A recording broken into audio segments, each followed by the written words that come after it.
وأجتاز السماء جلالا فأزيد أسراب الغيوم جمالا وألون الدنيا بأجمل بسمة وأكون للخير العميم مثالا أسمو وأجتاز السماء جلالا فأزيد أسراب الغيوم جمالا وألون الدنيا بأجمل بسمة وأكون للخير العميم مثالا وأراقب الرحمن جل جلاله وتقدست أسماؤه وتعالى وأكون للوطن الحبيب مشيدا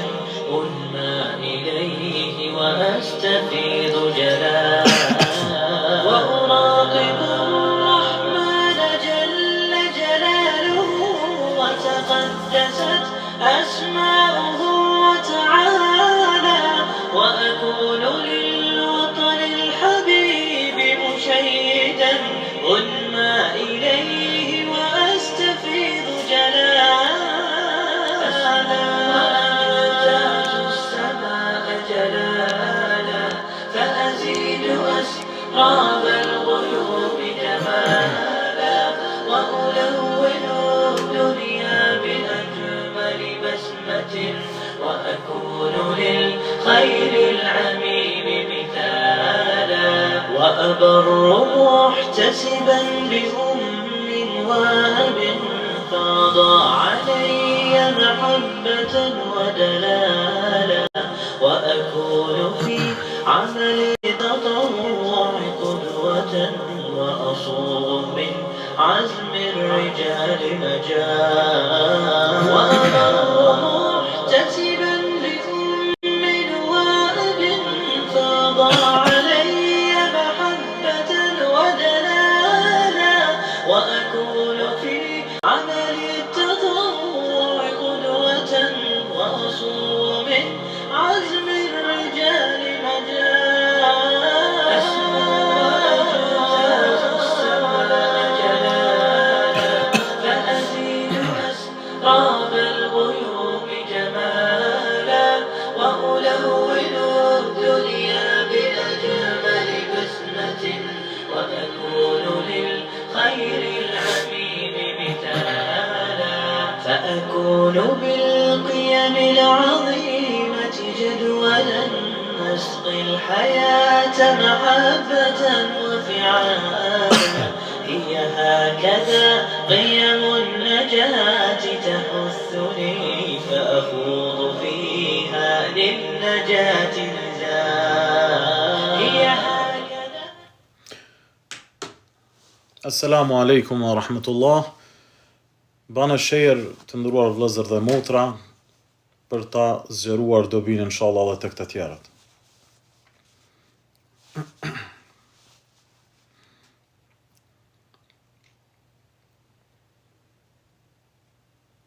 Nuk e dija, po dëgjohemi? A mund të ma konfirmoj dikush këtu poshtë?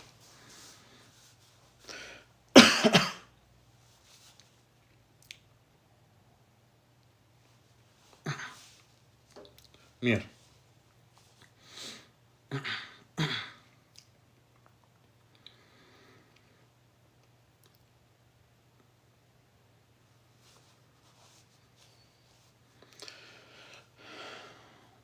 Gjithashtu respekt edhe për juve të cilët po na ndiqni live në TikTok. Kërkojmë nga secili ta bëni share këtë live në mënyrë që të përfitojnë edhe të tjerët. Për neve është hera e parë që kemi hyrë live në TikTok. Inshallah me lejen e Zotit, çdo të shtunë prej orës 22 do të hyjmë live për të diskutuar tematika të ndryshme së bashku dhe pastaj për të përfituar nga pyetjet dhe përgjigjet. E lut Zotin që ta bëj të bereqetshëm këtë takim dhe takimet e tjera. E lut Allahun Azza wa Jall që të jetë për neve argument në këtë botë dhe në botën tjetër. Presim edhe pak derisa të hyjnë edhe të tjerët, e pastaj fillojmë inshallah me një ligjëratë të shkurtër.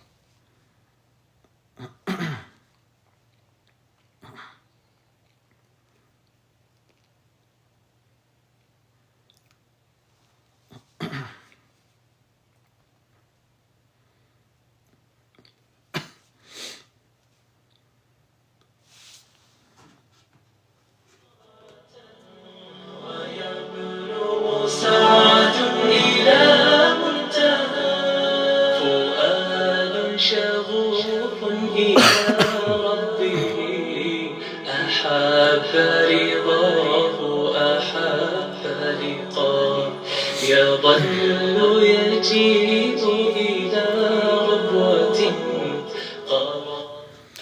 Atëherë me lejnë e Zotit fillojmë tematikën tonë. Bismillahirrahmanirrahim.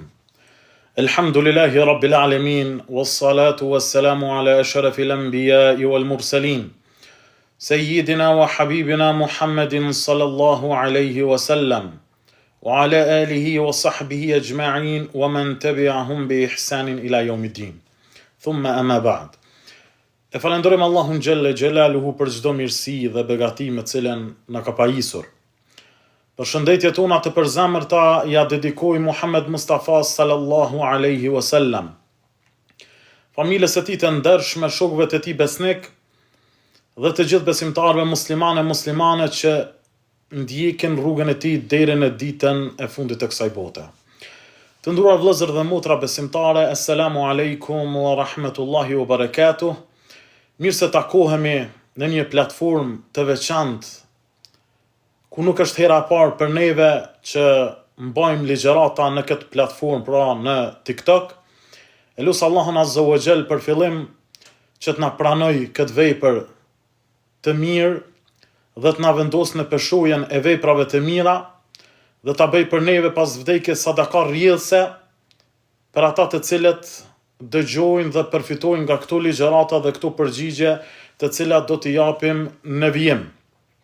E lut Allahun Azza wa Jall që të na bëj të sinqert në çdo vepër të cilën e bëjmë.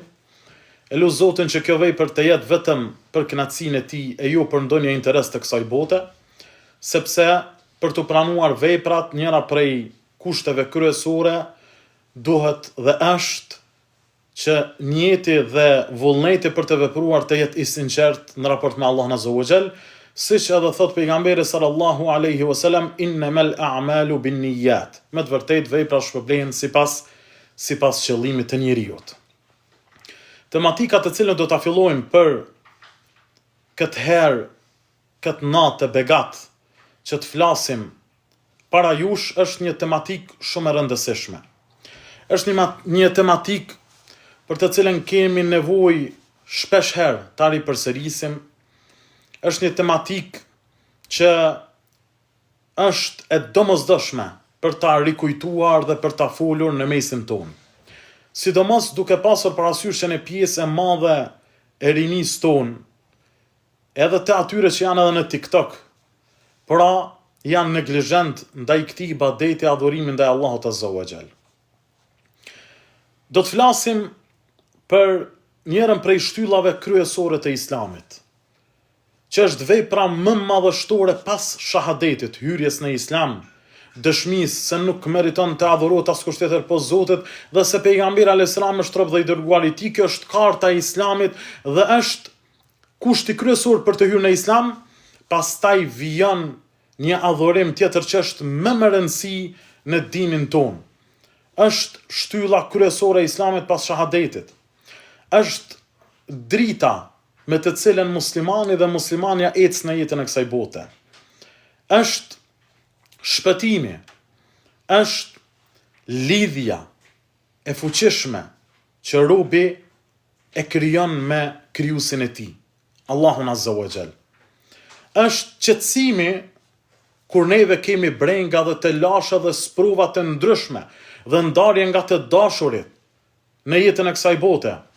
Lidhja më e fuqishme, lidhja më e bukur, optimizmi i cili na vije me të, dhe ngushëllimi që e marrim në jetën e kësaj bote. Padyshim që ky ibadet e ka emrin namaz. Namazi, shtylla kryesore e Islamit, të nderuar vëllezër dhe motra.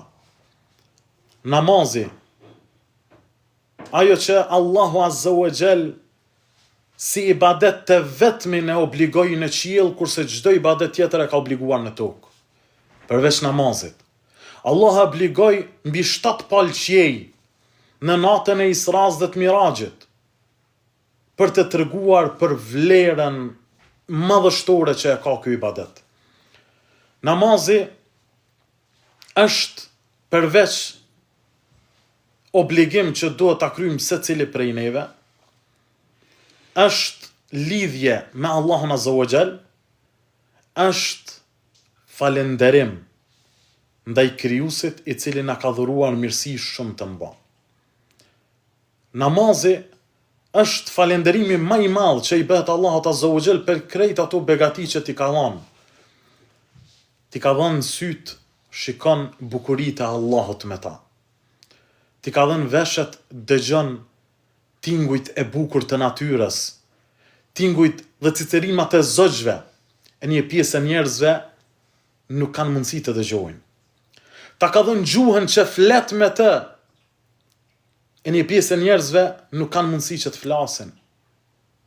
Ta ka dhënë fizionominë e bukur, të ka dhënë evlad, të ka dhënë shumë e shumë të mira pasuri.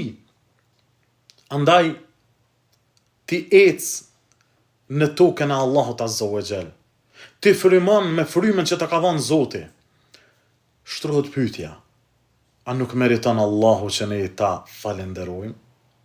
Në qoftë se dikush prej familjarëve tanë na kryen ndonjë punë të caktuar, bëhet shkak që të hyjmë në një punë të caktuar, bëhet shkak që të kalojmë diçka përmes tyre në jetën e kësaj bote, ne i japim dhurata, e falenderojmë pa mas, me mesazhe të tepruara, kurse ai që na dha jetën, ai që na dha frymen, ai që na dha shikimin, ai që na dha dëgjimin, ai që na dha të folurit, ai që na krijoi në formën më të bukur dhe më të përsosur, na dha mendjen dhe intelektin.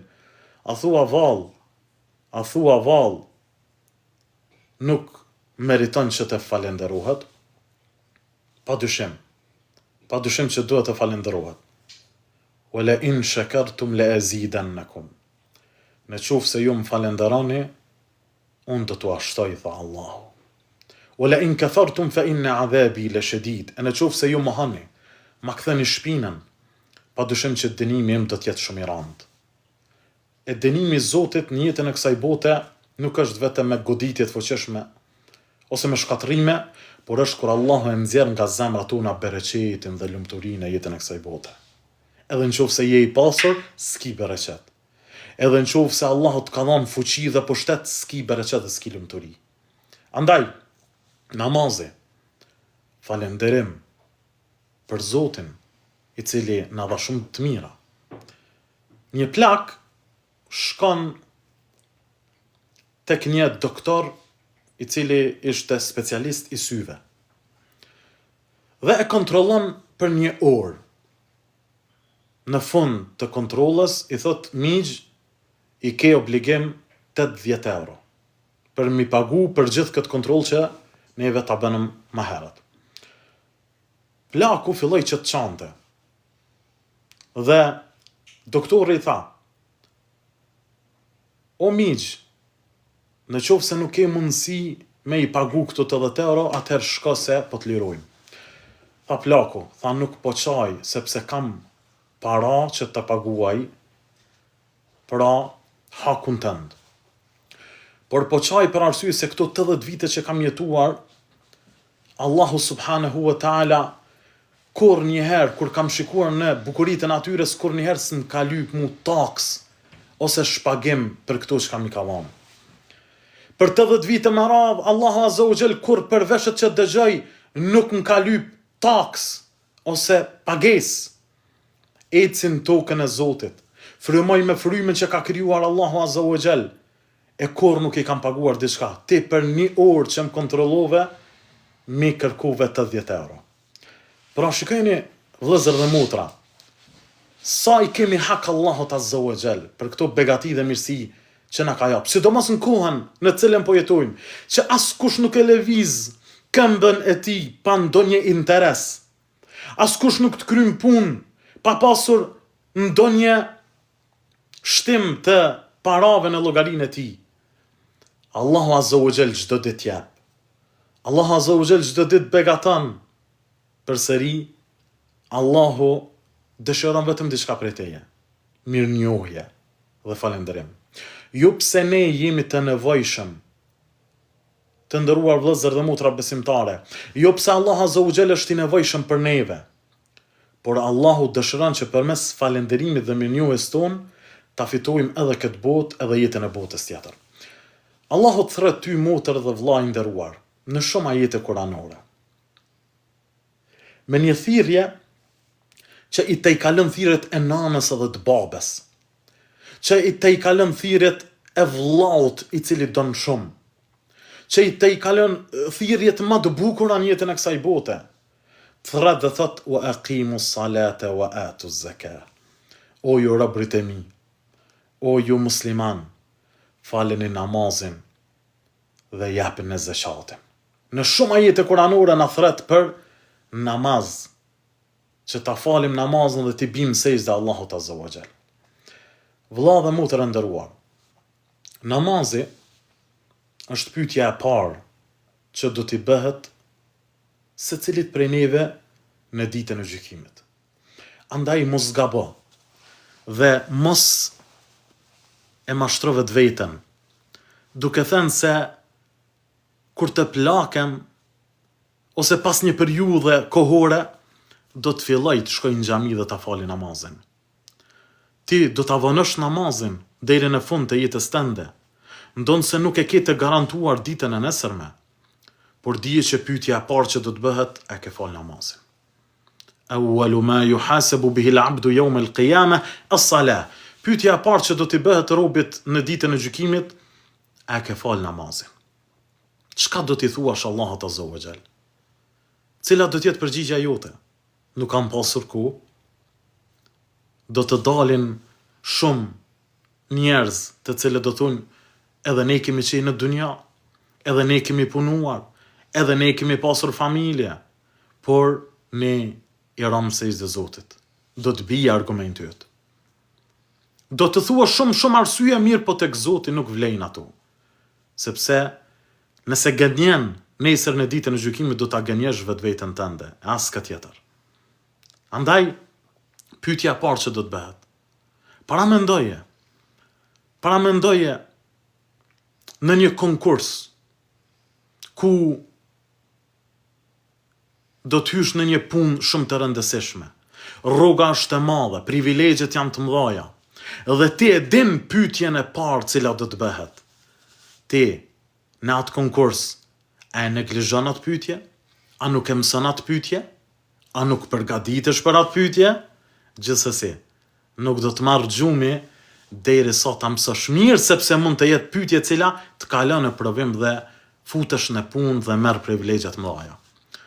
Allahu na shpjegoi që pyetja e parë në ditën e gjykimit, në ditën kur ti je larg familjes, në ditën kur s'ban dobi partia, në ditën kur nuk ban dobi pushteti njerëzve, në ditën kur s'ban dobi e vladi, e as baba as nana, do të ban dobi vetëm namazi dhe punë të mira. Andaj, a nuk ja vlen që të përgatitesh për këtë pyetje të madhe, e ti duhet të përgjigjesh nesër? Apo pret që të dështosh në atë provim të madh, në atë ditë ku dita është so 50.000 vite, në atë ditë ku nxehtësia afrohet deri te kokat e njerëzve, në atë ditë ku secili ka brengen e vet, në atë ditë ku secili thot nefsi, dhe jo vetëm njerëzit, por thonë edhe pejgamberët, sepse është ditë e vështirë dhe ditë e rëndë. Andaj, për ta siguruar këtë ditë, vëlla dhe motër, fillo me namaz. Sepse namazi, përveç që është lidhje me Allahun Azza wa Jall, të ruan nga gjunahet dhe mëkatet në jetën e kësaj bote, të ruan nga gabimet e mëdha, të ruan nga devijimi, të ruan nga dukurit negative, të ruan nga droga. E sa njerëz njohim jetën e kësaj bote që vetëm namazi i largojnë nga droga. Sa njerëz njohim në jetën e kësaj bote që vetëm namazi i shpëtoi nga mbytyjave të vetes së tyre. Sa njerëz njohim në jetën e kësaj bote që vetëm namazi i shpëtoi nga prostitucioni e gjëra të ngjajshme me to. Andaj, namazi bëhet shkaktari kryesor që njërin ta largojë nga veset e këqija. Allah Azza wa Jalla tha inna as-salata tanha 'anil fahsha'i wal munkar. Me të vërtetë, namazi ndalon nga punët e liga dhe të këqija.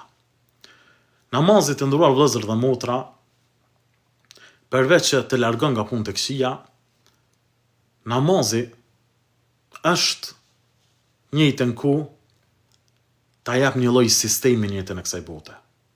Prej momenti kur zgjohesh në mëngjes, zgjohesh me orar të caktuar. Vije dreka, e ke orarin e caktuar. I këndia, akşam jacia kështu më radh, pra sikur ta jap një sistem të jetës që ti duhet ta rregullosh ditën tënde. Duhet ta rregullosh jetën tënde dhe nuk duhet ta çosh kot atë. Dhe nuk duhet ta kalosh ditën pa sistem. Namazi ta pastron përveç trupin edhe shpirtin. Ta pastron zemrën nga inati, smira, xhelozia, kopracia, mendjemadhësia. Pejgamberi sallallahu alaihi wasallam ka thënë: para mendojeni, ta keni një lum afër shtëpisë tuaj dhe laheni në atë lum 5 herë në ditë. A thua vallë, do të mbetet në trupin tuaj ndonjë papastërti? I thanë shokët e pejgamberit sallallahu alaihi wasallam: jo ja Rasulullah, nuk do mbetet. Tha, kështu është puna e namazit. 5 kohët e namazit e pastroj njeriu nga mëkatet dhe gjunahet që i bën jetën e kësaj bote. Andaj, mos e merr si obligim që e kemi për ta kryer namazin, por merr si falënderim ndaj Allahut Azza wa Jall. Merr si lidhje me të çdo ditë. Merr namazin si bazë të lumturisë tane, bazë të ardhes së të mirave në jetën tane dhe të familjes tane. Kështu filloje namazin. Kështu përjetoje namazin. E jo vetëm ta kalosh si ibadet, ta kryer si obligim dhe pastaj nuk ndjen zemra kënaqësi dhe lumturi gjatë faljes së namazit.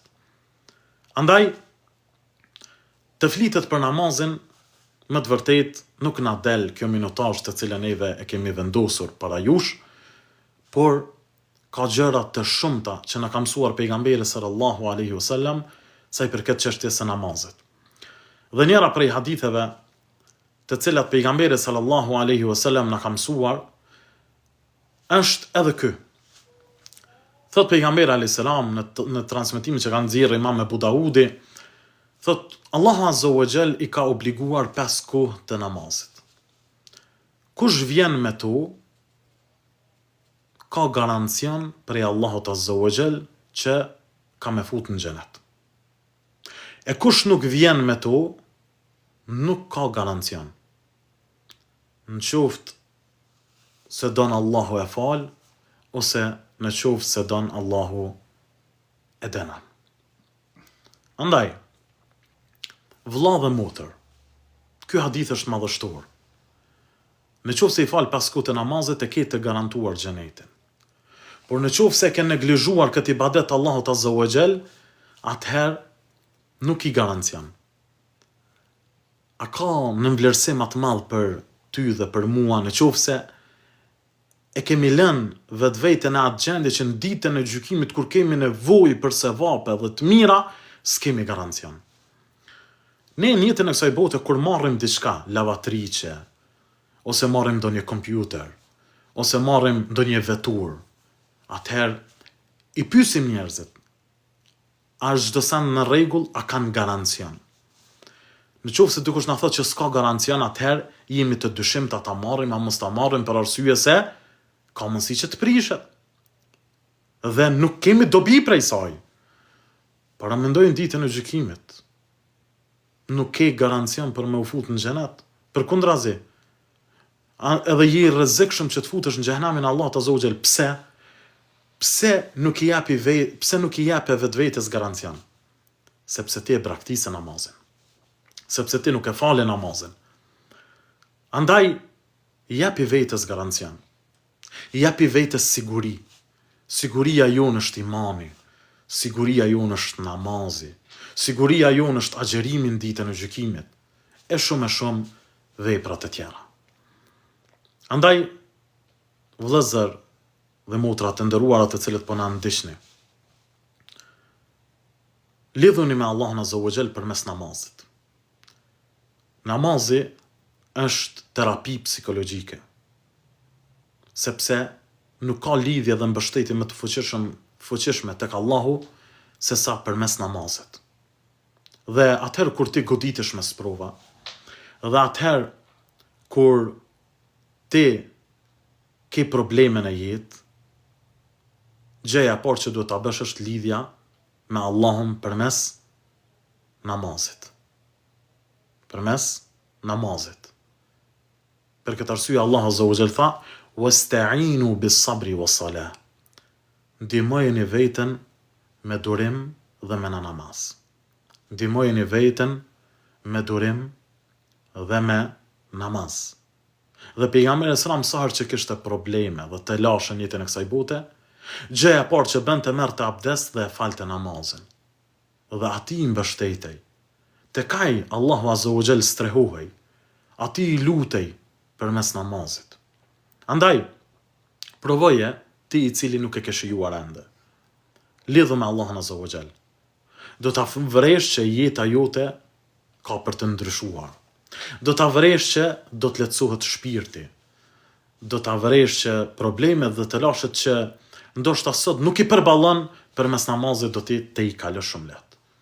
Andaj mbetet që secili prej neve t'ja rikujtojmë vetvetes obligueshmërinë e namazit, faljen e namazit në mënyrë që Allah të na fal edhe në këtë botë, edhe në jetën e botës tjetër.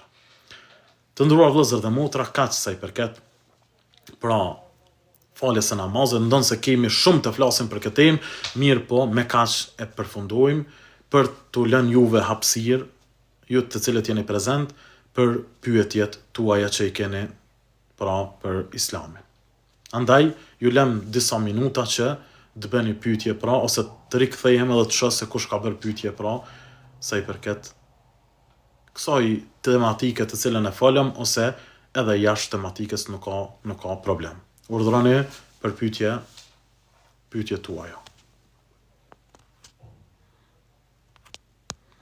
Mund ta shpërndani pra live-in edhe tek të tjerët, nëse dëshirojnë që të përfitojnë.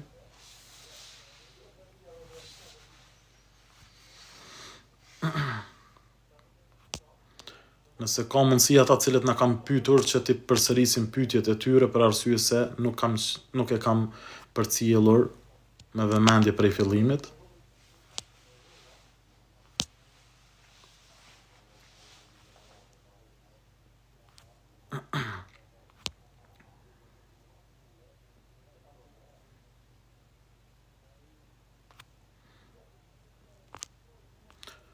Nëse ka mundësi pyetjet me shënoni tash prej fillimit.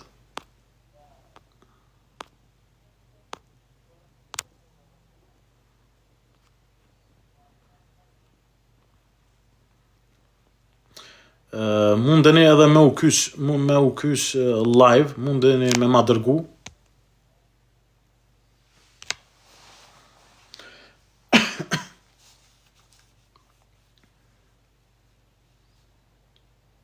Mundeni me dërgu request ose join për me u kysh live, me bo pyetjet live.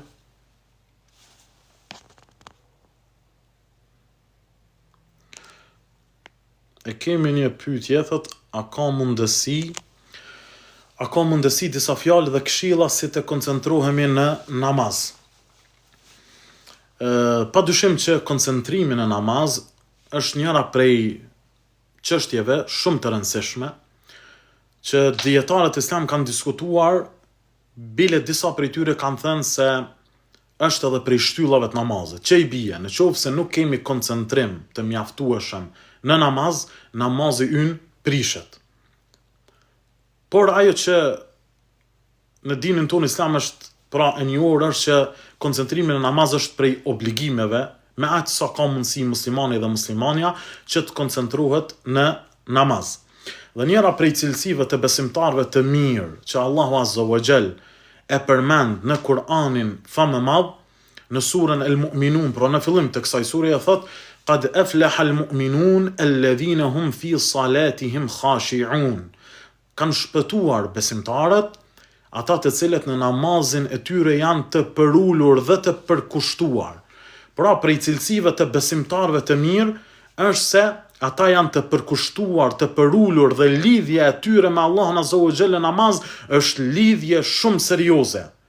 Dhe nuk është lidhje vetëm shkeleshko për ta kryer obligimin, por është një lidhje që me të synohet përmirësimi, me të synohet falja Allahut Azza wa Jall, me të synohet kënaqësia e shpirtit.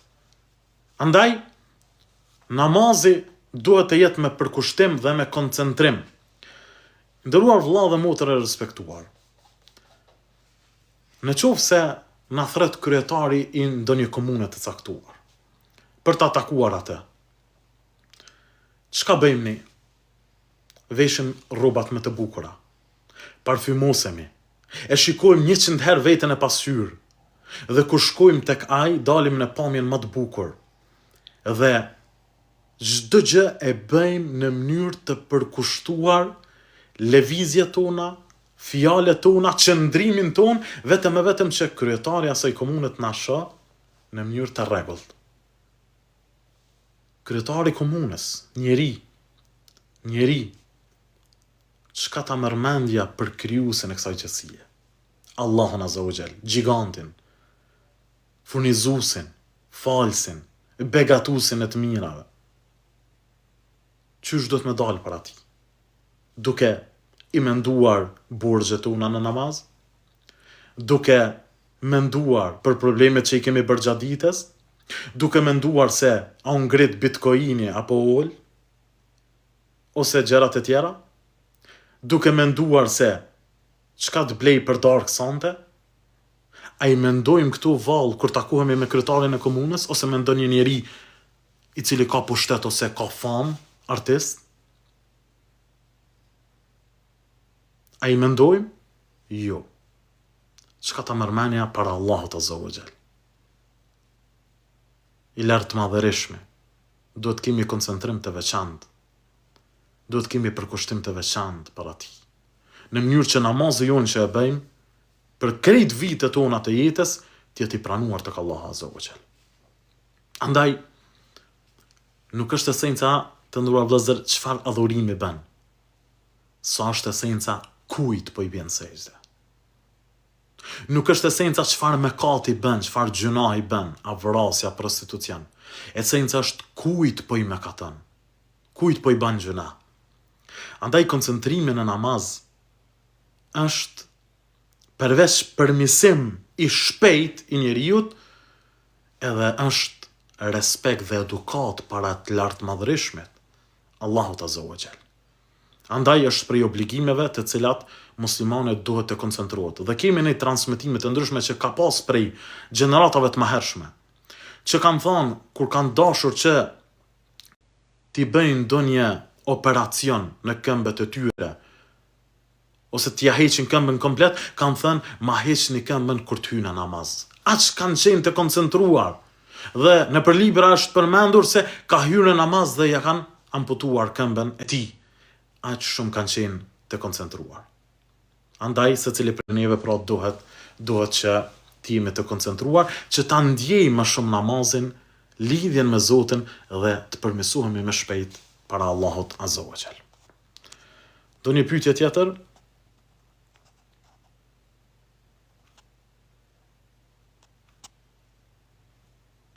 Amin, Allah e shpërbleft edhe juve për dëgjimin. Më shënoni pyetjet mundësisht përsëri. Cila është një pyetje tjetër na ka ardhur, cila është një vepër e vogël që nëse e bëjmë çdo ditë na afron shumë tek Allahu Azza wa Jall. ka shumë vepra të cilat na ofrojnë tek Zoti subhanahu wa taala e që janë të vogla. Prej veprave të vogla që na ofron të Zoti dhe për çdo ditë që e bëjmë kemi shpërblim për të, është më e thjeshta. Buzëqeshja e muslimanëve. Është e thjeshtë. Vetëm buzët duhet të luhen dhe qeherja e fytyrës të ndrohet. Mimikat e fytyrës të jenë pra me shkëndija, lumturie para vllavit ose motrës tënde. Për këtë arsye pejgamberi sallallahu alaihi wasallam ka thënë, buzëqeshja në fytyrën e vllavut tënd është sadaka. Dhe në transmetime tjera ka ardhur dhe prej veprave madhështore të Zotit është që kur ta takosh vllahun tënd, ti buzëqesh ta takosh me fytyrë të buzëqeshur. Andaj prej veprave të vogla ditore që kemi shpërblime të mëdha është ti të buzëqeshesh para fytyrës së dikujt. Është gjë e thjeshtë, e lehtë për tu bërë. Andaj subhanallahu, sheti në mesin ton edhe në kohën cilën po jetojmë, shumica e njerëzve janë të mrolur. Dhe në momentin që takohesh me ta, thua vallë, ja ke vrarë dikë.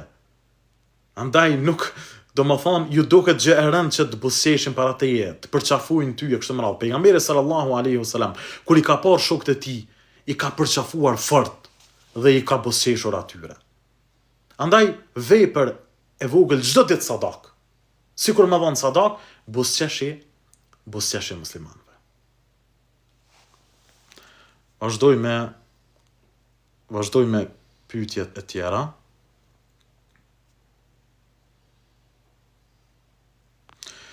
Cili është njeriu i parë në tokë? Sipas mësimeve të Islamit dhe të Koranit famë madh, njeriu i parë të cilin e ka krijuar Allah azza wa jall është Ademi alayhis salam. Është Ademi alayhis salam dhe në fillim të surës Al-Baqara, pra ne njoftohemi se njeriu i parë që ka krijuar Allah azza wa jall, pra kur ka dashur Allah ta krijojë njeriu i parë që ka qenë Ademi, pra me lajket kanë diskutuar apo e krijon një njeri i cili do të bëj gjak derdhje në tokë e kështu me radhë. Pastaj Allahu azza wa jalla ka thënë me lajkeve se unë di atë që ju nuk e dini dhe pastaj vazhdojnë ajetet wa allama Adama al-asma'a kullaha thumma 'aradahum 'ala al-mala'ika. Pastaj Allahu i mësoi Ademit të gjithë emrat, pra përmendet Ademi si njeriu i parë në tokë. Pastaj kanë ardhur edhe hadithe të ndryshme dhe historitë e pejgamberëve që i mësojmë pra pejgamberi i parë dhe njeriu i parë i cili është krijuar në sipërfaqen e tokës është Ademi alayhis salam dhe pejgamberi sallallahu alaihi wasallam ka thënë që Allah azza wa jall e ka krijuar Ademin pra si njeriu e parë në tokë. Pyetje të tjera.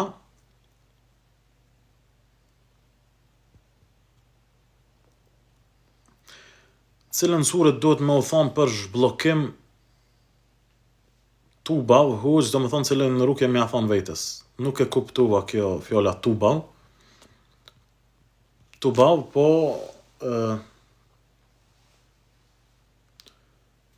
në esencë nëse është për qëllim pra rukje për shkak të mësyshit, janë surët e veçanta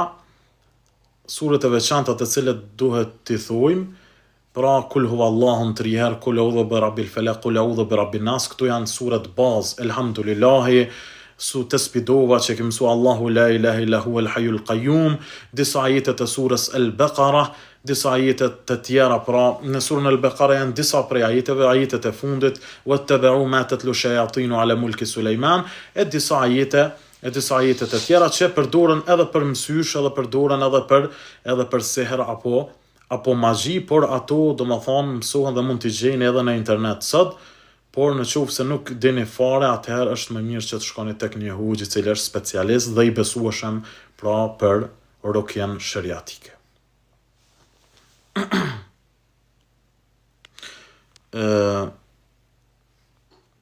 Një pyetje që na ka ardhur, na tregon ndonjë histori interesante të shokëve të pejgamberit sallallahu alaihi wasallam.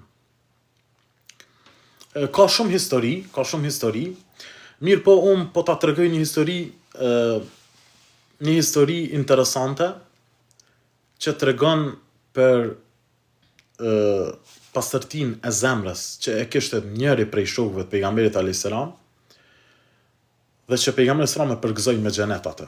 Transmetohet, edhe pse emri i këtij personi është diskutabil tek historianët, disa kanë thënë që është Said bin Zeid, njëri prej 10 të përgëzuarve me xhenet, e disa kanë thënë që nuk i dihet origjina e tij, dhe kjo tregon për rëndësinë jo të emrave, po të ngjarjeve dhe përmbajtjes së gjërave. Transmetohet se një ditë prej ditësh hyn një person në xhami i lagun prej abdesit të tij dhe pejgamberi sallallahu alajhi wasallam duke qëndruar me shokët e tij i thotë, ky person është i përgëzuar me xhenet. Vjen dita tjetër përsëri e njëjta ngjarje. Ky person që hyri në xhami është i përgëzuar me xhenet. Dita e tretë kështu më radh. Njëri prej tyre kurrështar ta dinte pse ky njeriu përgëzuar me xhenet e neve s'na përgëzoi pejgamberi alayhis salam. Abdullah ibn Amr ibn al-As i lypi konak. Shkoi në shtëpinë e tij dhe i kërkoi konak dhe e pranoi, sikurse populli jonë që i kanë pranuar edhe njerëzit e huaj pa i njohur në konak, e pranoi edhe këtë, dhe ky Abdullah filloi që ta vëzhgonte. Se çka po vepron ky person. U zgjua natën dhe lexoi pak Kur'an, fali pak namaz natë, por nuk bëri diçka të veçantë që nuk kanë bërë shokët e pejgamberit alayhis salam. Dhe ditën e nesërme i tha, pejgamberi alayhis salam të ka përgëzuar me xhenet. Unë kam marrë me të vëzhgu çka po vepron. Apo më tregon burr, çfarë vepre ke bati që pejgamberi alayhis salam të ka përgëzuar ty me xhenet e njerëz na ka përgëzuar. Atëherë, njëherë nuk i kujtohet këtij djalit, por mas sa ne i kujtohet dhe thot po është një vepër. Na shta që kjo ka mundësi, o bo shkak. Thot unë para se me shku me flajt. Tha nuk flaj pa u ullë mirë dhe pa thonë o zot. Filani, biri, filanit, ka bo zullum, o zot, falja, gjunahun, se unë ja kom bo halal. O zot, filani, biri, filanit, ma ka morë hakun sot, banja halal, se unë ja kom bo halal. Filani më ka ofendu sot, banja halal, se unë ja kom bo halal. Tha zemra jam s'flen kur përveç është e pastërt nga zilia, inati, xhelozia dhe smira ndaj njerëzve tjerë. Por para se me flajt ai lutej dhe ja bante halal krejt njerëzve që ai kanë bërë zullum. Çka i tha Abdullah, i tha, që kjo është që na nuk e kem asnjëri. Andaj besoj që kjo historia vlejti ti pastrojmë zemrat tona në raport me njerëzit edhe të falim, ta zgjerojmë zemrën tonë, sepse ai që fal është burr. Ai që fal nuk në vlerësohet. Ngritet te Allahu, po dhe ngritet tek njerëzit. Do një pyetje tjetër?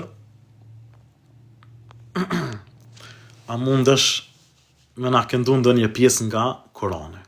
Po, ka mundësi, po. أعوذ بالله من الشيطان الرجيم بسم الله الرحمن الرحيم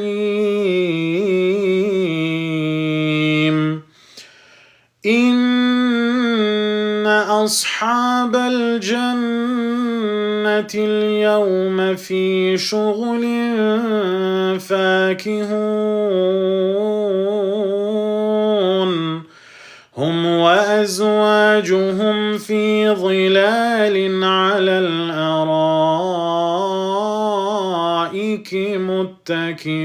متكئون لهم فيها فاكهة ولهم ما يدعون سلام قولا من رب رحيم وامتازوا اليوم أيها المجرمون ألم أعهد إليكم يا بني آدم ألا تعبدوا الشيطان إنه لكم عدو مبين وأن اعبدوني هذا صراط مستقيم. Allah i shpërbleft. Ne kërkuam mbrojtje nga shejtani mallkuar në fillim të leximit të Kuranit, edhe për disa këto që e shfaqin personalitetin e tyre, karakterin e tyre, nivelin e tyre. Besoj që kërkimi i mbrojtjes, sikurse për shejtanin, vlen edhe për ta.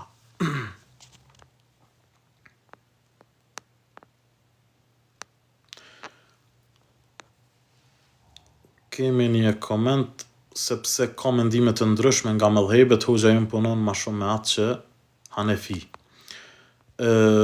Po, në meselet të përgjithshme të islamit, kemi mesele që janë të prera dhe kemi mesele që janë çështje të cilat janë diskutabile, padyshim që si bazë pra në fetfat e mia dhe në fetarin time e marr mëdhëbin Hanefi, ndonse unë kam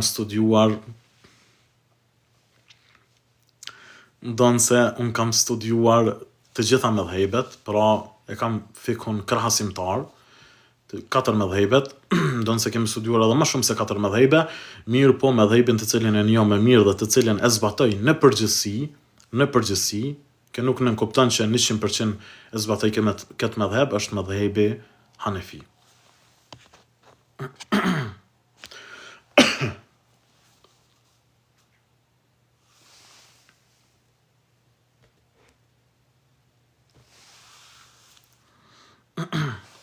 Çfarë të bëjmë që të na ushtohet imani më shumë?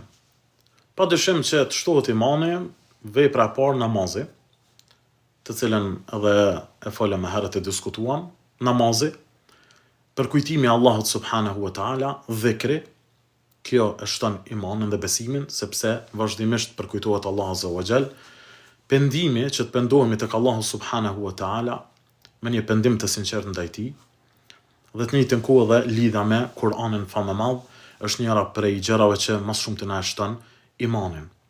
Ala bi dhikrillahi tatma'innul qulub. Me të vërtetë me përkujtimin e Zotit qetësohen zemrat. Por të njëjtën kohë prej kujtimeve më të mira të Allahut është leximi i Kuranit dhe përkujtimi i fjalëve të tij çdo ditë duke lexuar sure, ajete të ndryshme.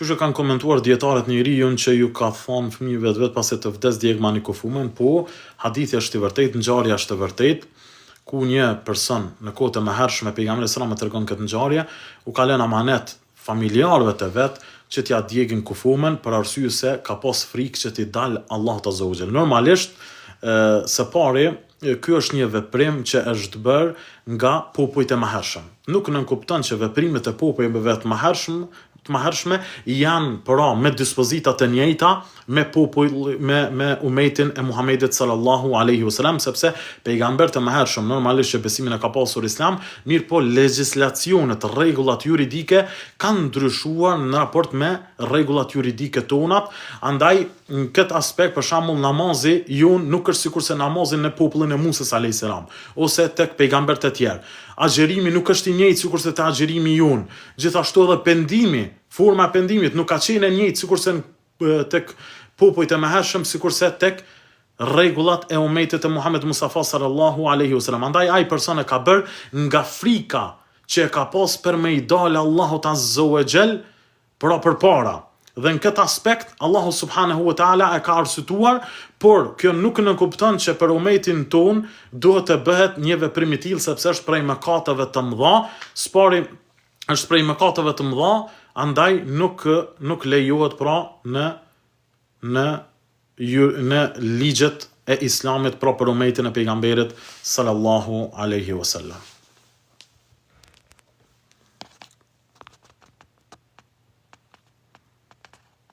Ndonjë pyetje tjetër?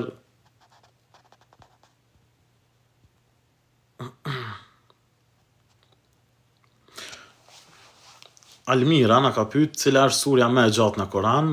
Surja më e gjatë në Kur'an Almira është surja El-Baqara me 286 ajete.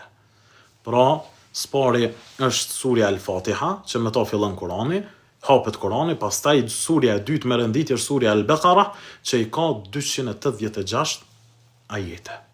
Mbi 2 gjuza e gjysmë. Ose dykon për afërsisht 49 faqe.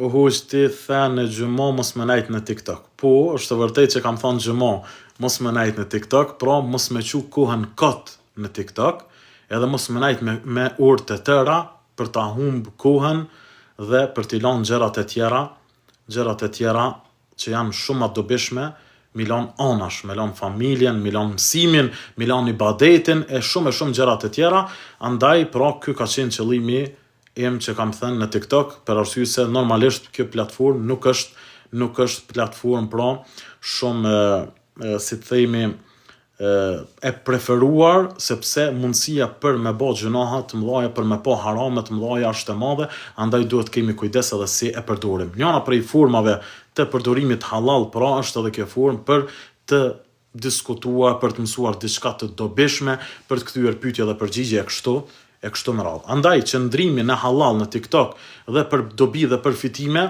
dhe duke mos e tepruar, andaj inshallah nuk ka diçka të keqe.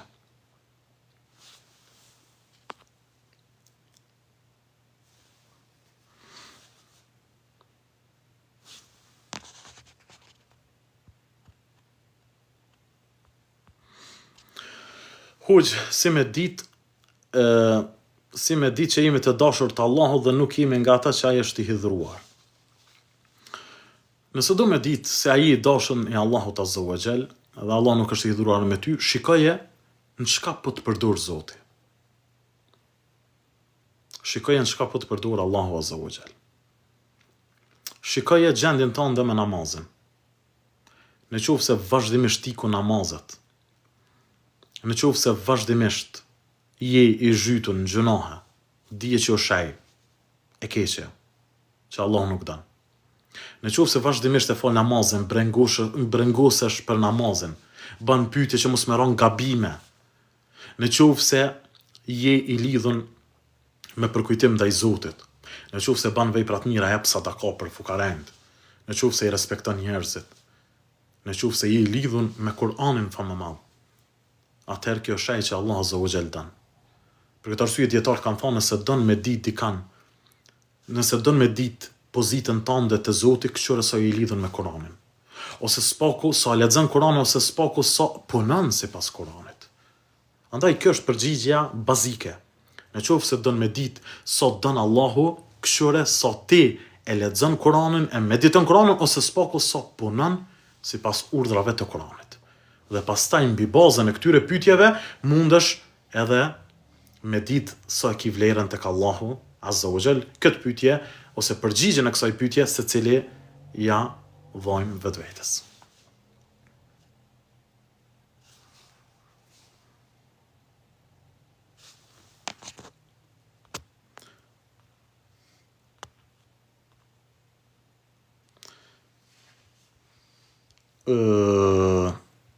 Pyetje tjera, shumë baj istikfar për me pas gjendjen.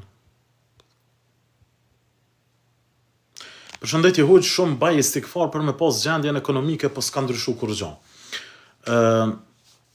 Përveç istikfarit, përveç lutjeve dhe duave, tek ne në Islam ekziston edhe marrja shkaqeve. Pra, që i bie, nuk mjafton që të kemi risk dhe të na ushtohet risku, në qoftë se çdo ditë na lutemi në xhami për risk, por të njëjtën kohë rrim kamën mi kam. Duhet të zgjohemi, të përvjelim mendjet tona, të punojmë çdo ditë në mënyrë që të na vijë risku. Të mundohemi të krijojmë ide, të krijojmë biznise të reja, ato që nuk i kanë bërë të tjerët, në mënyrë që të na vijë risku. Të punojmë dhe padyshim që kur të bashkohen dy gjëra, bashkohet istikfari dhe lutja, duaja, së bashku me punën, nuk ka mundësi Allah mos më sjell riskun. Nuk ka mundësi Allah Azza wa Jall mos më sjell riskun. Mirë po, bot kuptimi i gabuar i shumë muslimanëve është që vazhdimisht luten e bojnë dua, por të njëjtën kohë ton ditën i shetunajt, i shëna për kafe. Qysh ka marrë riskun? Nuk vjen risku. Nuk vjen risku. Andaj një pjesë e njerëzve të cilët rrinin kohën e Omerit radhiyallahu anhu, rrinin duke thënë se risku vjen prej Allahut, Omeri i godiste ata. I godiste për arsye se risku vjen vetëm atëherë kur ne mundohemi dhe punojmë. E Allahu ka thënë, in Allah la yudhi'u ajra al-muhsinin. Allahu punë mirëve, njerëzve që punojnë mirë, njerëzve që punojnë për familjen, Allahu s'ja hup punimin. Edhe për ibadetet tjera. Andaj, duhet përveç lutjes, të lodhemi pak. Që kur të shkoj me punu, të na merr gjumin në punë, për shkak të angazhimit që kemi. E pa dyshim që rezultatin pastaj nuk ka çare pa ardhur rezultati i mirë me lejen e Allahut azza wa jall.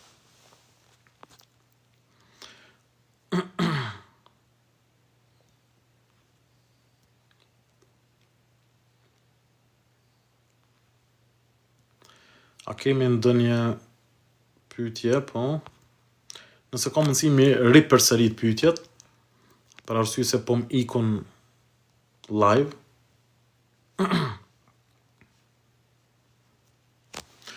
Hoxhun punoj në market dhe shpesh me bjen me mbush frizin birra.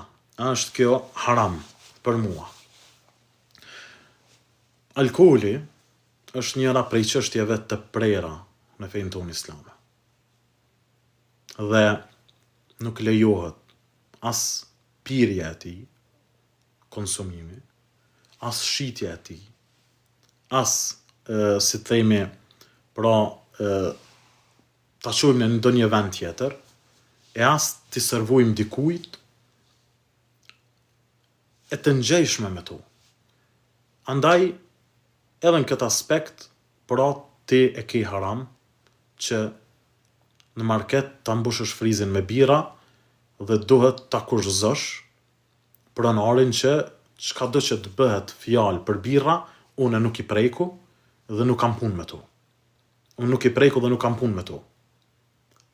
E në qoftë se detyrohesh patjetër ti mbushësh e këtu, atëherë vëlla apo motër e nderuar, nuk di tash çfarë gjinie, mirë po duhet kërkosh ndonjë punë tjetër.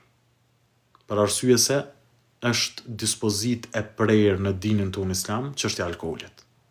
Dhe në qoftë se hapet dera që po ban me ilan ato se i pin dikush tjetër, hoxhon nuk po i pi, i pin dikush tjetër, ti je ndihmtar në haram. Dhe spaku në qoftë se nuk mundesh me ndalë të keqen, mos u bë pjesë të keqes. Kjo është ajo çapo duhet të thonë motër ose vllai nderuar. Në qoftë se nuk mundesh me ndalë komplet, me evitu, me largu komplet, mos u bë pjesëtar, mos hyn në karavanën e të keqes. A ka mundësi me shku me punu dikun tjetër? Pa dyshim, opsionet janë të shumta, sidomos në këtë periudhë kur neve, pra, supermarketet dhe vendet e tjera të cilët po kërkojnë punëtor për shkak se fuqia punëtore është në zhdukje për shkak të migrimit në vendet e tjera, ke mundësi që të zgjedhësh. Mos e hidhra Allahun azza wa jall për 300 euro, për 200 euro, nuk ja vlen. Mos e hidhra sepse ato 300 euro s'do të kemë bereqet, as në familje, e as në jetën tënde. Andaj, nuk dua që të jem që të paraqitem sikurse jam shumë strikt edhe i prerë, por tek çështja e alkoolit është çështje e prerë. Dhe duhet se sa më larg të jemi pra prej këtij mëkati shumë të madh në raport me Allahun azza wa jall. Allah e di më së miri. Përshëndetje edhe për ty Gazmend.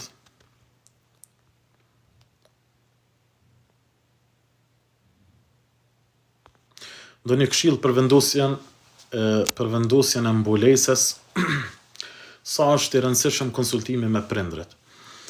Pa dyshim që mbulesa është njëra prej obligimeve për vajzat të cilët hyjnë në moshën madhore, prej obligimeve bazike në fenë tonë islame, por gjithsesi, çdo obligim që e bëjmë në jetën e kësaj bote duhet ta kemi me urtësi.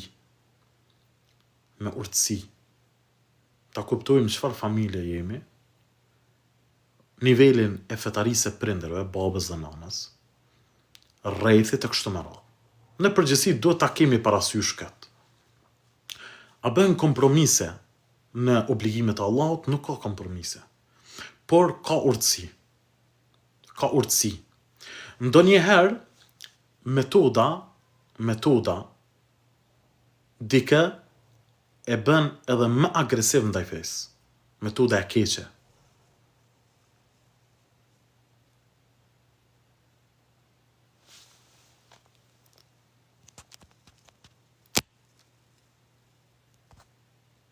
Live do të na përfundoj sa po e shoh edhe pak.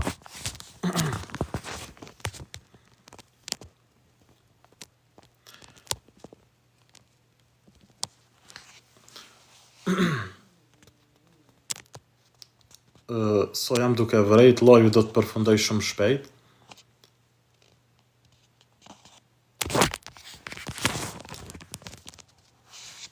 Andaj këtu më ka dalë diçka puzzle.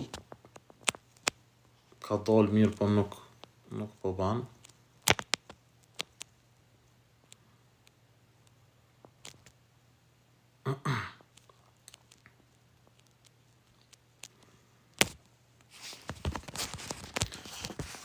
Nëse ka mundësi me hy përsëri live, për arsye se gati po përfundon live.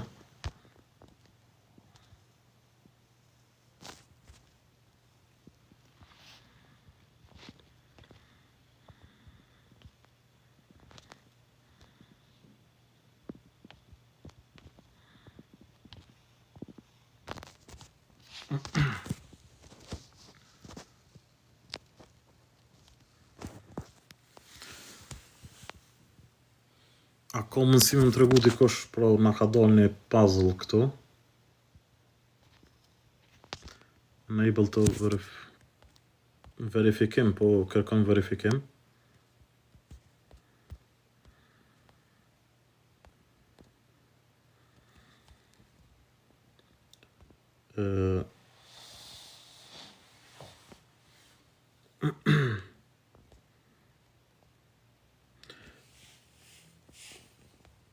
Na ka dalë një puzzle, a ka mundësi dikush ma verifikoj si ta largoj, këtë?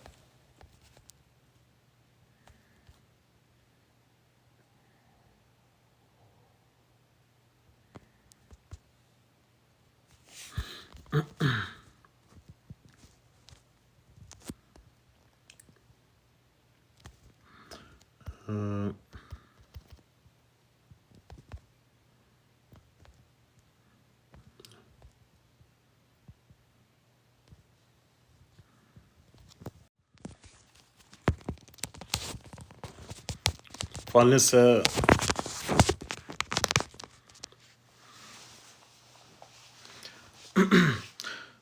patëm një problem, gati më përfundimisht të live. Nëse ka mundësi me ju përgjigj gjithëve, tash pak kemi pyetje të shumta.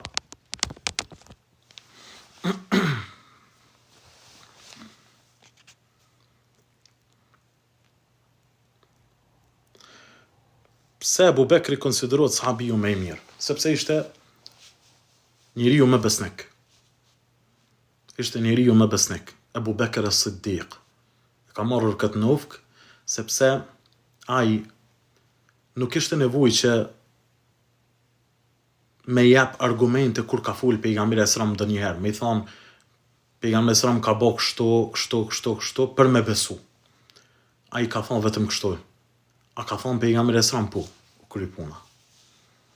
Pra, besnikëria e tij ishte ajo që e dalloi prej krejt umetit. Dhe shtrohet pyetja, prej shkafit po vuj mas shumë të nasët? Në shoqëri, familje, prej çka po vuj mas shumë ti? Nuk kemi njerëz besnik. Gruaja sot nuk është besnike. Vllau nuk është besnik. Fëmijët nuk janë besnik. Si janë besnik sepse ato përmend një pyetje në dam të plezhve, në shtëpi të plezhve. Si janë besnik sepse I dërgojnë prindërit e tyre në shtëpi të plezhve. Gratë ose burrat ndaj grave. Tradhit shumëta. Pejgamberi sallallahu alaihi wasallam nëse kishte ndonjë njeri besnik në jetën e kësaj bote, njeriu më besnik e kishte Abu Bekr. Andaj edhe morën nufkën e Siddiq, I sinqert, I besniku. Andaj për këtë arsye edhe u dallua pra pe I gjithë njerëzimit. Në hajm plezhve, në dam plezhve ju, nuk është haram me punu, inshallah.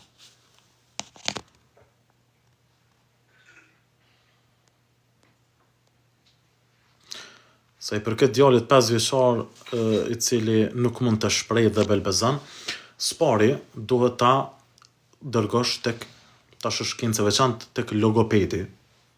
Pra ti marrësh masat në mënyrë që ta trajtosh në aspektin mjekësor, a ka ndonjë problem. Pas trajtimeve që i ban dhe nuk ka ndonjë rezultat, atëherë do më thonë orientohemi tek pjesa e rukjes, që ka mundësi me pas ndonjë ngecje fëmiu, si rezultat i ndonjë mësyshi të madh ose ndonjë pjesë tjetër të caktuar, që këtë pastaj mund ta verifikoj edhe hoxha që është rukjegji me kuptim të saktë, me shkollë, dhe të njëjtën kohë edhe është i sinqert. Dhe kemi pasur raste ku ka pasur fëmijë 12 vjeçar nuk kanë folur, por si rezultat i rukjes dhe leximit me Kur'an, atëherë ka filluar që të flas dhe është shëruar. Andaj këto janë dy masat, spari logopedi, e dyta nëse s'ka rezultat, shkon tek hoxhallarët besnik. Allahu, elus Allah azza wa jall që të filloj fëmiu juaj që të flas, elus Allah azza wa jall që nëse ka ndonjë problem, ndonjë mësysh të madh kështu me radhë, Allah azza wa jall t'ia jek atë problem dhe të filloj që të flas ya Rabbel Alamin.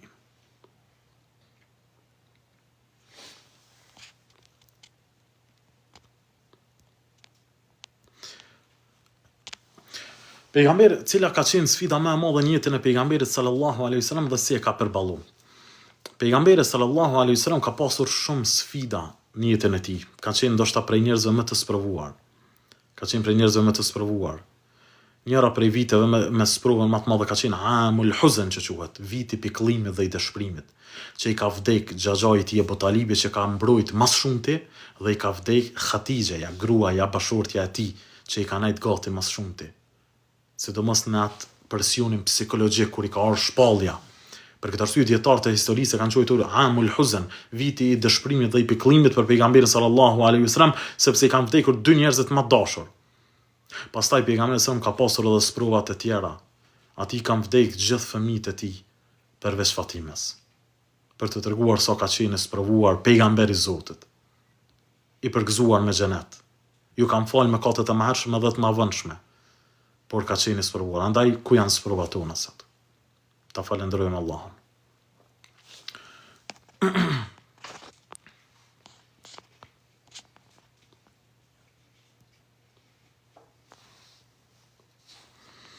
Çka ndodh nëse një grua nuk e vënon mbulesën? Padyshim që kjo grua e ka braktis një prej obligimeve të Allahut azza wa jall, prej obligimeve shumë të rëndësishme. Por dhe për këtë bën mëkat. Dhe mëkati i saj me mëkatin e saj do të përballet para Allahut. Por a nënkupton kjo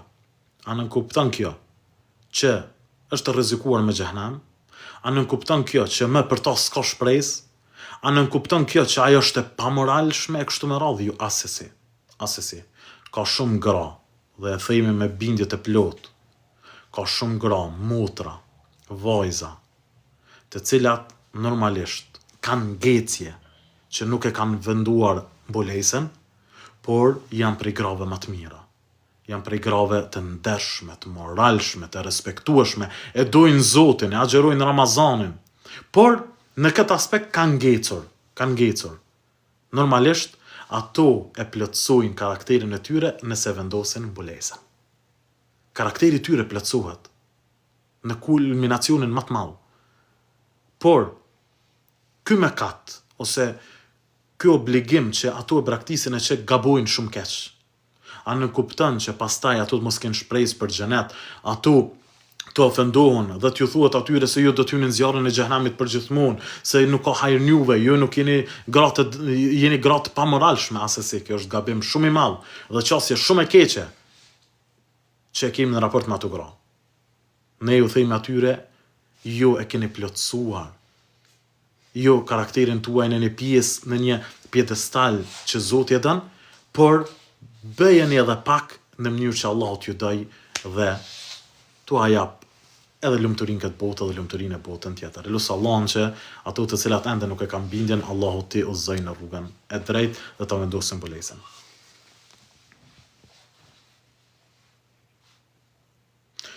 Selam aleikum, është preferueshëm me lexu Kur'anin mëngjes mbas sabat, dhikr apo lexim Kur'ani. Sa i përket mëngjesit, spari duhet të falet namazi, pastaj të bëhet dhikri i mëngjesit sepse është kohë. Dhikri dhikri ka ndarje dhe lloje dhe njëra prej llojeve të tij është dhikri i caktuar në kohë. Andaj dhikri i mëngjesit është në atë kohë, andaj më mirë është që ta bëjmë dhikrin spari, pastaj ta lexojmë Kur'anin, sepse dhikri në kohë është më i vlefshëm se sa Kur'ani. Sepse është dhikr edhe në kohë dhe është i caktuar. Kurse dhikri i pacaktuar, si thejme astaghfirullah, la ilaha illallah në kohë të pacaktuar, leximi i Kur'anit është më i vlefshëm se sa dhikri i pacaktuar. Por dhikri i caktuar dhe në kohë është më i vlefshëm se sa leximi i Kur'anit, ashtu siç na kanë mësuar edhe dietarët islam. Andaj bëhet dhikri, pastaj lexohet Kur'ani.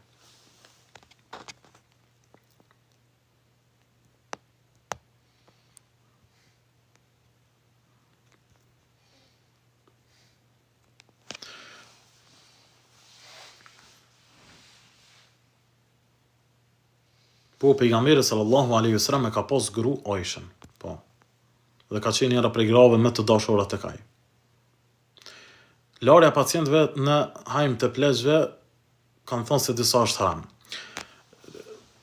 Në hajm të plezhve, në qoftë se ka mundësi dhe duhet të mundohesh që ti kontrollosh ose ti pastrosh, domethënë pjesën e grave nëse je grua.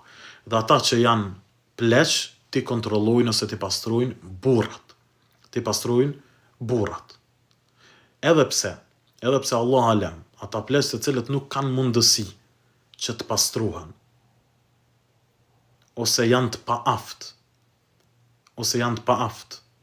Allahu alem, kjo del nga rregulla e përgjithshme e shikimit të avretit për arsye se ata nuk lihen ashtu për shkak të avretit, ose të frikës në rëmjen në ndonjë mëkat se po e shikon avretin. Sepse kjo del jashtë rregullave të përgjithshme ku duhet dikush të kujdeset për ta. Por më e mirë është që femrat shkojnë tek femrat dhe burrat djemt e ri shkojnë tek kujdesen për pleqt. Kjo është më e mira dhe më afër fesë dhe më afër devotshmërisë, mirë po në raste të jashtëzakonshme kur nuk ka kush të kujdeset për ta, Allah alem lejohet për kjo, do më thonë qoftë se ka mundësi, nuk ka asesi fare mundësi me u bë ndarja e këtyre kategorive. Për ndryshe, femrat shkojnë tek plakat dhe meshkujt shkojnë tek pleqt.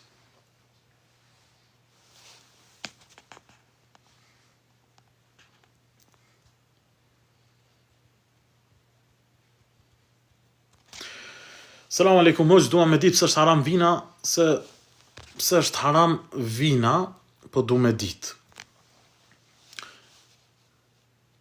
Ta deh mendjen. El khamru ma khamar el aql.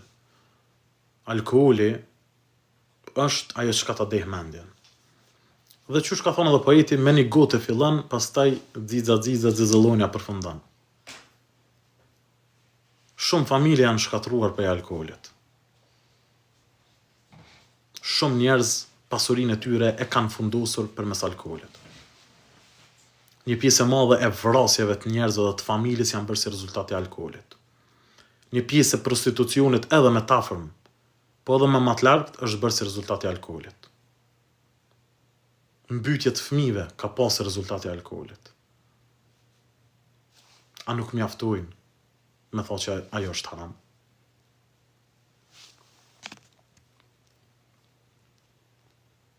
Hoq, a ban me ullë kam krye gjatë fjalimit të namazit të gjumos premten, gjatë fjalimit faljes. Jo, nuk lejohet kam krysh të ulemi, nuk lejohet kam krysh. Kam krysh lejohet vetëm kur jemi të najt përgjësi. Për Isran dhe Mirajin ndo një herë tjetër, ndoshta sepse merr ligjërat komplet. Kush ka pyetje, vazhdoni me pyetje.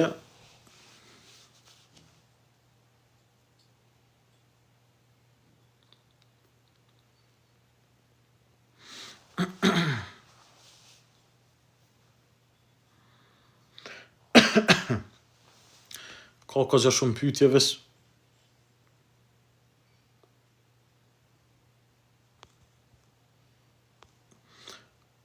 hoxha keni se legjerat në bas namazet sabahit. Po, kemi legjerat, pra në fikun Hanefi, kemi legjerat pas sabahit.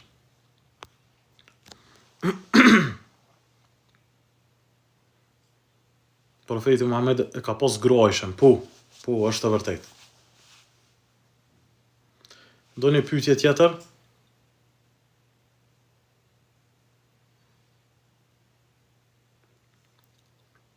Shka janë editha, nuk po kuptoj, editha, s'po kuptoj. Allah i shpërbleft, hoxhi jem krenar që të kemi ty, Allah i shpërbleft, e lusë Allahun me mbo më të mirë se sa jetë që ka menani, me mi falë gjunat që i kam bo, dhe që i baj.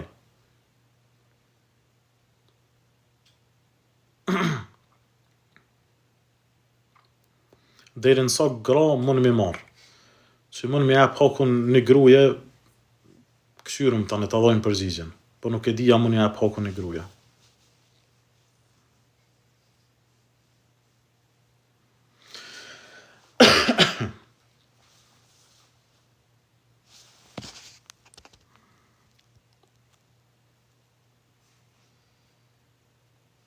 Invite Alban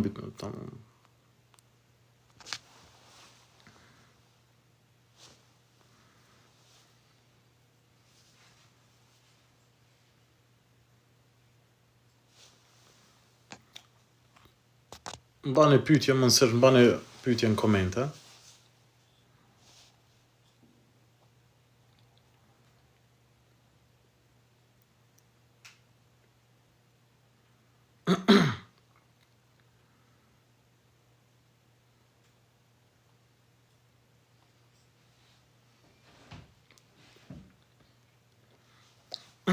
Nuk është e vërtet, nuk është e vërtet. Nuk është e vërtet që ka pas 8 vjet. Dukesh nga sorate që si e shqiptar, është e vërtet më thojnë shumë që ngjasoj me arabe serian, po kjo është fizionomia që më ka dhënë Allah Azza wa Jall dhe falenderoj për fizionominë, sa i përket shqiptar, besoj që nashta pak më mirë se ti muj me fol gjuhën shqipe. Nashta mundesh më mësu pak prej oratorisë cilën jemi duke përdorur këtu në TikTok.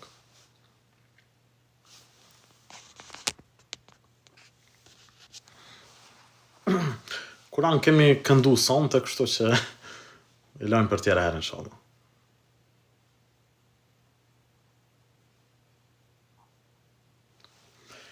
A ka ndonjë pyetje tjetër vëllezër dhe motra?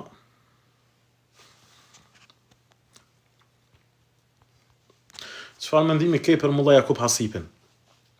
Me një fjalë. Mulla Jakub Hasip nuk ban nana ma. Nuk lind nana ma.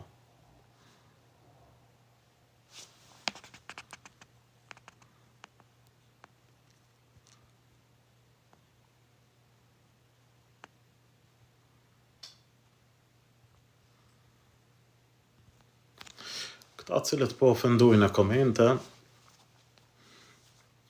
në fillim kemi kërku mbrojtje prej Allahut nga shejtani mallkuar, po këtu hynë edhe këta që bojnë komente negative.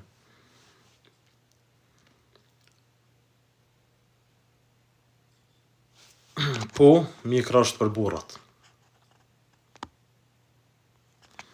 Mjekra është për burrat, e pastaj sa me mbajtë kështu më radh ka diskutime në mesin e dietarëve, kështu që mjafton ta lëshosh mjekrën, pastaj sa e qysh tek është çështje diskutabile në mesin e dietarëve. Mirë, po duhet me u dallu. A nën kupton kjo që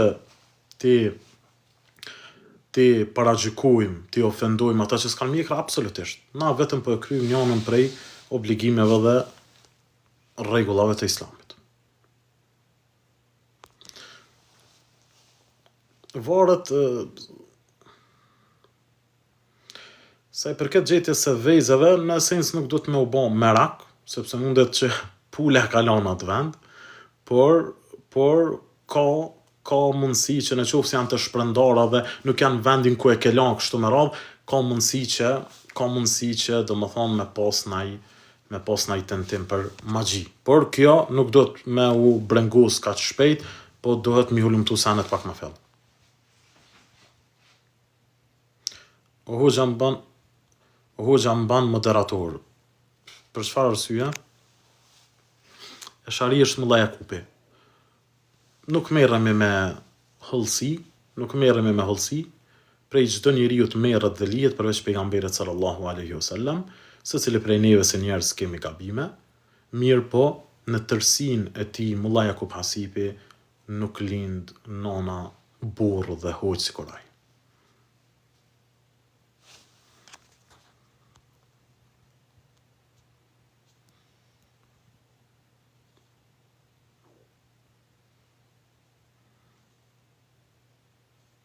Për cilën punë më fal?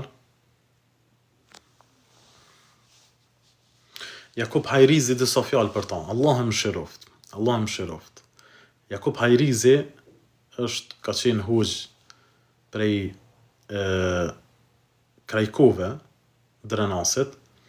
1 vjet ka mësu të kaj si fëmi në Skenderaj. Ka pas një metodë të jashtëzakonshme dhe të veçantë të shpjegimit që më kalon brejsa shumë. Ka qenë prej hoxhallarëve të cilët janë mirë shumë me mësim besim, me mësimin e nxënësave të ri, ka qenë model i një hoxhe të ri dhe punëtor, i sinqert, i afërt, i dashur me njerëzit. Në fund të jetës kur ka qenë i smunë në spitale kam shkuar dhe kam vizituar ku ka qenë për një periudhë, pastaj e shkurt edhe ka vdekur. E lut Allahun azza wa jall që ta mëshiroj, ta fal. Lut Allahun që ta shpërblej për çdo shkronjë ose çdo ditëri që më ka dhënë përgjatë atij 1 viti që kam mësuar tek ai. E lut Allahun që të na takojë në xhenet me ta.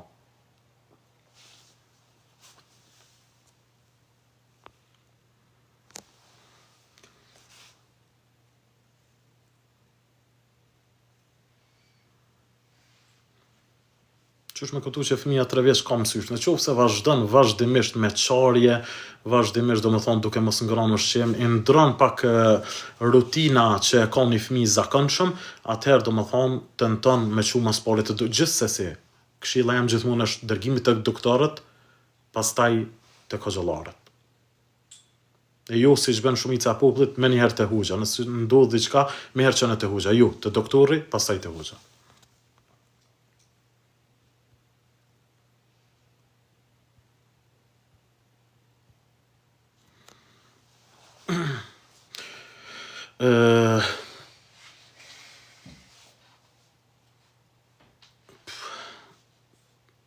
Është pak s'po më i përcjellë shumë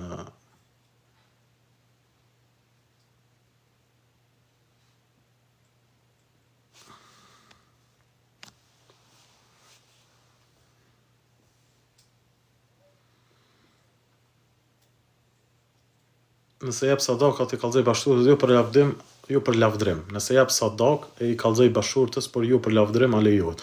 Lejohet me i kallzu bashkëtorës, mirë po sadakaja ma e pastër tek Allah është që mos me ditë edhe bashkëtorja.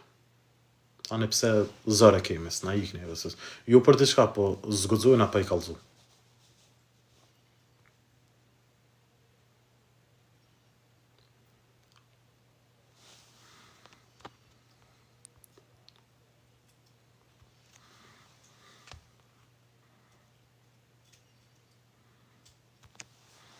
A pranohet namazin e mezgjide? Varet çfarë mezgjidi.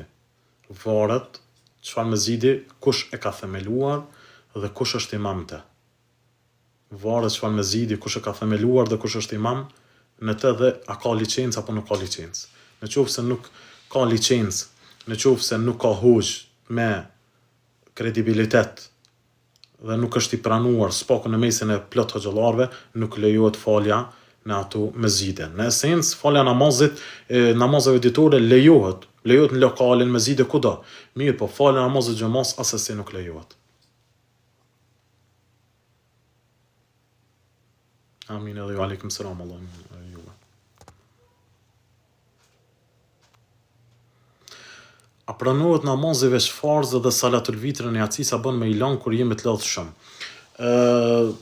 Namazin dhe salatul vitrin po, namazi pas gjithsesi pranohet nëse i falim vetëm farzët, mirë po vetëm në qoftë se në kushtet e jashtëzakonshme të lodhjes, përndryshe pejgamberi sallallahu kur vitrin nuk e ka lënë. Andaj do të mundohemi që mos me braktis kur.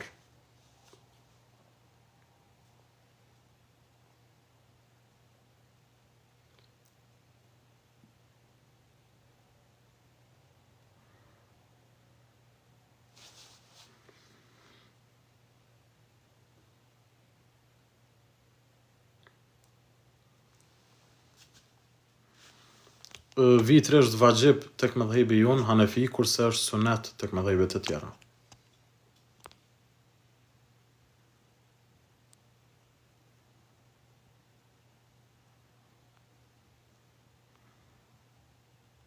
Normal, kurbani pret për hir të Allahut Azza wa Jall dhe niyetin e ban me zemër e ban për filan dhe lejohet me bë edhe me gojë, me thon namen tamen edhe për familjen tam. Siç ka bërë pejgamberi sallallahu alaihi wasallam.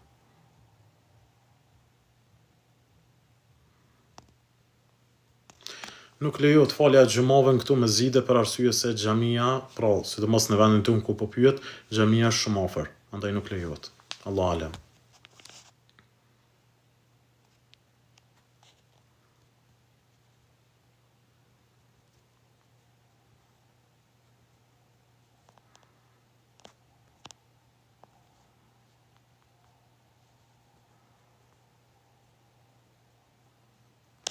Po, kam takuar dietar të shumë dhe kam mësuar prej tyre. Prej dietarëve më të njohur që kam mësuar është Shuaib Arnauti, Allahu mëshiroft. Sheikh Shuaib Arnauti, dietar me renome botërore islame, i cili me rënë është shqiptar, kam mësuar tek ai për një vit rresht, një libër të hadithit dhe kam përfituar prej tij, Zoti qoftë i kënaqur me të dhe Allah na bashkoft me të në xhenet.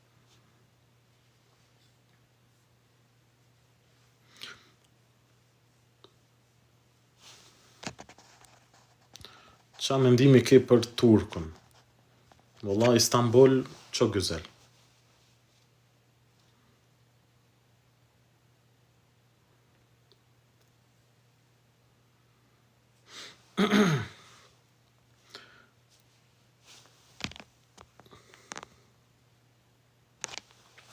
A kemi ndonjë pyetje tjetër?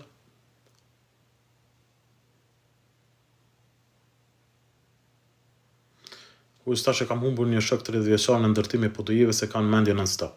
Allah më mëshiroft dhe e falt shokun tan. Padyshim që sprovat kur na godasin na ngarkujnë psiqikisht, shpirtërisht, por duhet mbështetemi në Allahun Azza wa Jall. Duhet ditur që kjo jetë e kësaj bote është e shkurtër, e bota tjetër inshallah do të na sjell, nëse për hir të Allahut i kemi dashur, i kemi respektuar, inshallah do të na takoj Allahu Azza wa Jall me ta në Xhenetul Firdaus, në botën e përjetshme, në atë vend ku kënaqësia është e përhershme, nuk është e përkohshme. Kënaqësia është e përhershme, nuk është e përkohshme. Andaj lut Allahun Azza wa Jall që t'ju takoj dhe ta ketë bë vendin e tij në xhenet. Nëse ka bë vendin e tij, nëse ka qenë djalë i mirë, nëse ka fol namazin, nuk ka pikëllim edhe breng për to. Nuk ka pikëllim edhe breng.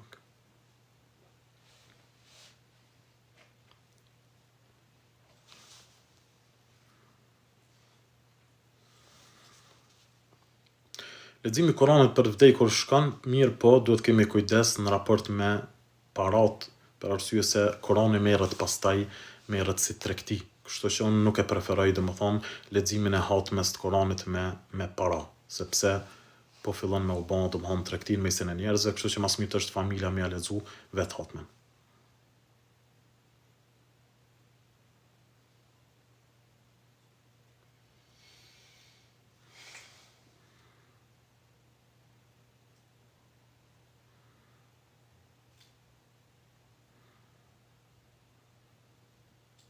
Shtyrja e namazit normalisht nëse bëhet pa arsye dhe pa nevojë, normalisht është prej gjërave të ndaluara dhe njëra prej komenteve që dietarët e japin fawailul lil musallin alladhina hum an salatihim sahun, mirë për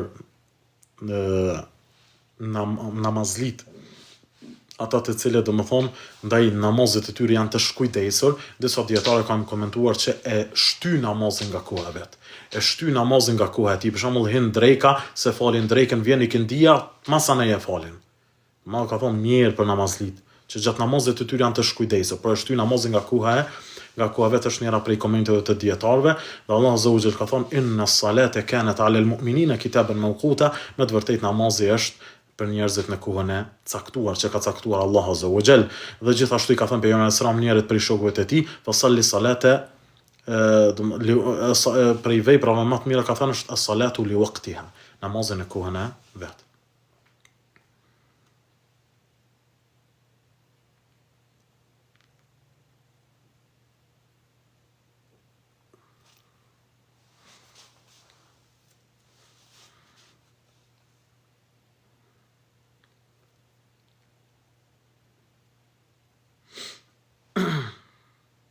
u gjatë marrëdhënies intime me gruan çka kemi haram. Në përgjithësi, gjërat janë të lejuara, përveç domethënë marrëdhënieve nga mbrapa.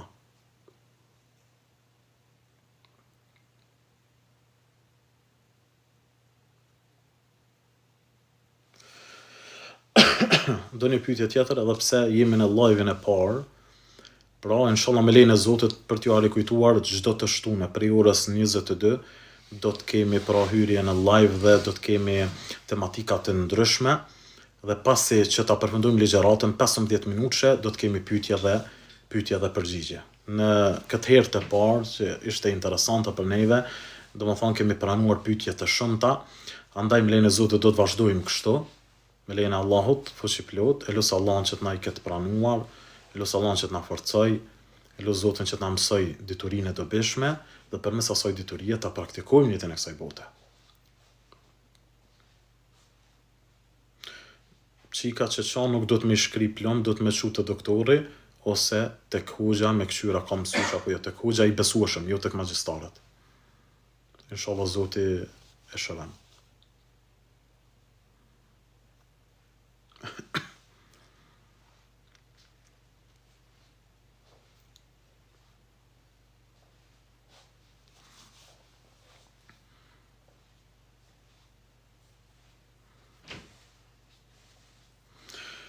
Të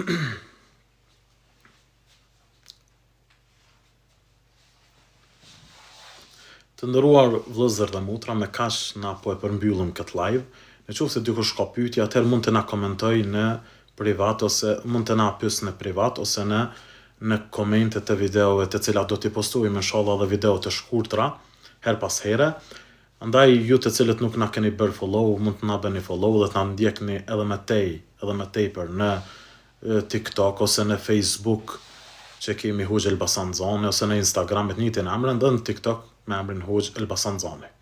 Na bëni follow dhe na bëni pyetje në mënyrë private ose përmes komenteve tuaja në videot të cilat neve i postojmë. E lut Zotin që t'ju shpërblej për durimin, koncentrimin gjatë kësaj ligjërate dhe pyetjeve dhe përgjigjeve dhe interesimin e juaj që po shihet bajage i madhe jam i përsmiri befasuar me interesimin e juaj për pyetje të shumta dhe që kjo më ban me vullnet edhe më të madh që me vazhdu edhe javën tjetër inshallah me ndonjë temë tjetër dhe me pyetje dhe përgjigje. E lut Allahun azza wa jall që t'ju shpërblej, t'ju ruaj kudo që t'jeni dhe e lut Zotin që t'ju jap begati, mirësi në familjet e juaja.